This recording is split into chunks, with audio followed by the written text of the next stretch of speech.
এই যে মহরমের ঢোল বাজায়, দেখেন এগুলো বাজানো ঠিক না। তারপর তারা ঢোলগুলো বাজায়, এগুলো বাজানো ঠিক না। আমরা গার্জিয়ানদের বলি বাবানরা যে ঢোল বাজায় এগুলো করে, এগুলো সাবধান, এগুলো বাজানো যাবে না, ঠিক আছে? এগুলো ঢোল এই যে অবৈধদের বাজাচ্ছে, এগুলো অনেক গুণাদারি ভাগিদারি।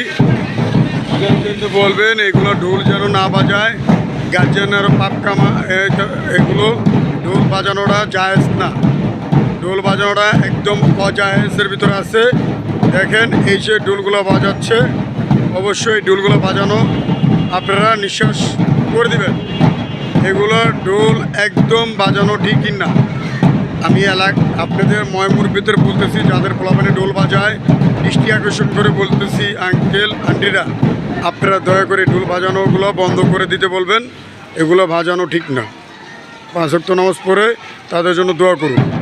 এই যে দেখেন, আর যারা অসুস্থ রোগীরা আছে এবং হাড়ের রোগী, তাদেরও ক্ষতি, বাচ্চাদেরও ক্ষতি এবং পোলাপানেরও ক্ষতি। বর্তমানে দেখতে পাচ্ছেন এরা চান না ওটার আগে থেকে ঢোল বাজাইতেছে, এরা অনেক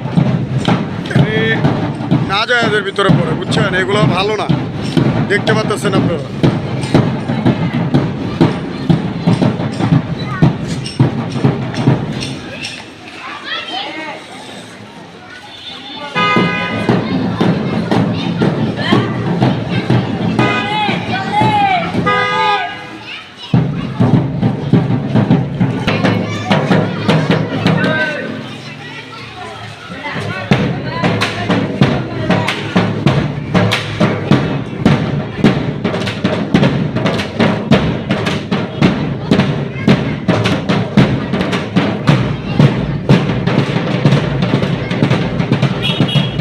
আপনারা এগুলো বাজানো আপনারা নিশ্চয় করে দেবেন। আমার এই চ্যানেলটা সাবস্ক্রাইব এবং কি শেয়ার সবাই যারা পৌঁছে দেবেন, ঢোল বাজানোর নির্দেশ এগুলো করে দেবেন আপনারা, আশা করি। আসসালামু আলাইকুম ওয়া রাহমাতুল্লাহ।